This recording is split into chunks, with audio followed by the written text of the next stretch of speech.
Haleluya. Shalom Alehin. Berjumpa lagi dengan saya pada perenungan hari ini tanggal 2 November 2022.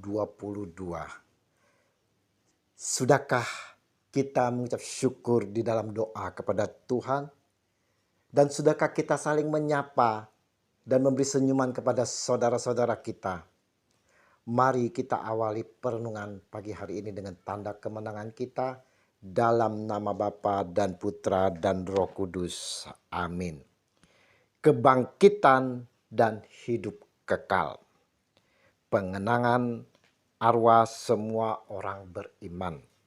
Bacaan liturgi hari ini, bacaan pertama dari 2 Makabe 12 ayat 43 sampai dengan 46. Bacaan kedua 1 Korintus 15 ayat 12 sampai dengan 34 dan Injil Yohanes 6 ayat 37 sampai dengan 40.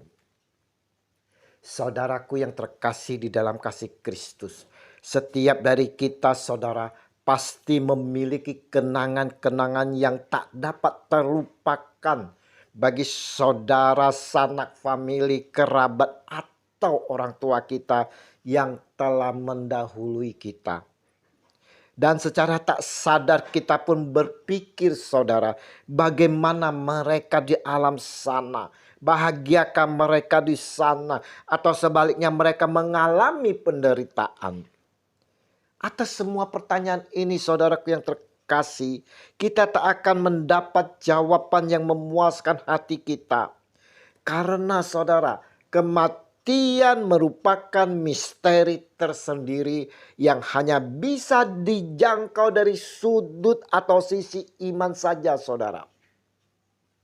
Sebagai pengikut Kristus, sebagai umat Kristiani, dasar iman kita adalah kebangkitannya dan pada akhir hidupnya manusia akan diikut sertakan dalam kemuliaannya.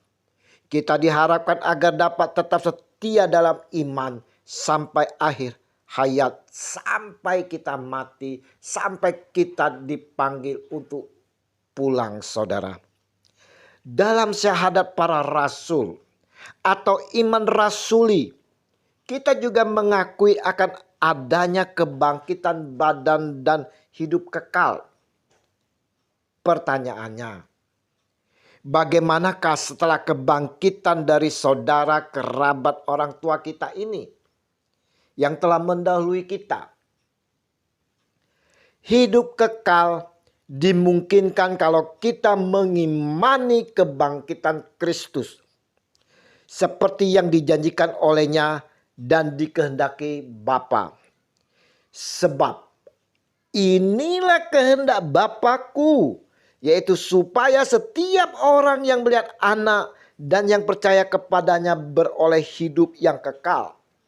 Dan supaya aku membangkitkannya pada akhir zaman. Yohanes 6 ayat 40. Apa upaya kita saudara yang masih mengembara di dunia ini agar kerabat kita yang telah mendahului kita dapat berbahagia dan juga dapat menikmati janji-janji Kristus? Dari bacaan pertama kitab Makabe, di mana Yudas sebagai komandan perang waktu itu melihat tentaranya banyak berguguran. Kemudian dikumpulkannya uang di tengah-tengah pasukan. Lebih kurang 2.000 dirham perak dikirimnya ke Yerusalem untuk mempersembahkan korban penghapusan dosa. Ini sungguh suatu perbuatan yang sangat baik dan tepat. Oleh karena Yudas memikirkan kebangkitan. Makabe 12 ayat 43. Dan ditulis pula, sebab jika tidak menaruh harapan bahwa orang-orang yang gugur itu akan bangkit, niscaya percuma dan hampalah mendoakan orang-orang mati. 2 Makabe 12 ayat 44. Saudaraku yang terkasih, ini semua dilakukan saudara atas kasih kepada mereka yang meninggal, yang mungkin tidak kita ketahui persis keadaannya. Juga didasari iman akan kebangkitan saudara. Berdasarkan ini pula, Gereja Katolik menandai hari ini sebagai hari untuk mendoakan arwah-arwah semua orang beriman. Mereka didoakan dengan harapan setelah kebangkitan, mempunyai harapan oleh belas kasih Tuhan Yesus Kristus untuk hidup dalam kemuliaan. Percumalah kita berdoa bagi yang telah mati tanpa iman akan kebangkitan. Seperti Kristus yang telah bangkit dari antara orang mati, demikianlah pula kita akan dibangkitkan seperti Dia. Kita percaya bahwa saudara-saudara kita yang telah meninggal akan dibangkitkan. Sebab sama seperti maut datang karena satu orang manusia, demikian pula semua orang akan dihidupkan kembali karena satu orang manusia. 1 Korintus 15 ayat 21.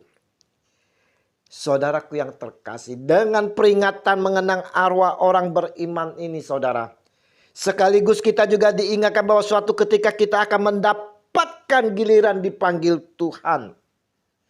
Ada kata bijak, hodie misi kras tibi. Hari ini giliranku, esok giliranmu. Berarti saudara, kita diminta untuk waspada, bersiap-siap, berjaga-jaga saudara. Karena kita tidak tahu persis kapan harinya datang itu. Kepercayaan akan hidup kekal inilah yang memberikan harapan bagi setiap orang beriman. Sebagai orang beriman, hidup tidak berakhir pada kematian, melainkan dilanjutkan dengan hidup kekal di sorga. Melalui renungan hari ini, saudara-saudaraku yang terkasih, kita semua diajak untuk merenungkan, sudah layakkah kita disebut orang beriman saudara? Sebesar apa iman kita pada Yesus, Guru Sang Junjungan kita, pemimpin Tuhan kita, yaitu Yesus Kristus. Tuhan Yesus, Engkau telah meneguhkan iman kami akan kebangkitan. Semoga saudara, kerabat, orang tua kita yang telah mendahului kita juga akan mengalami kebangkitan dan diberi kebahagiaan kekal bersama Engkau di surga. Doa ini kami panjatkan hanya di dalam nama Tuhan kami Yesus Kristus yang hidup bersama Roh Kudus, kini dan sepanjang segala abad. Amin.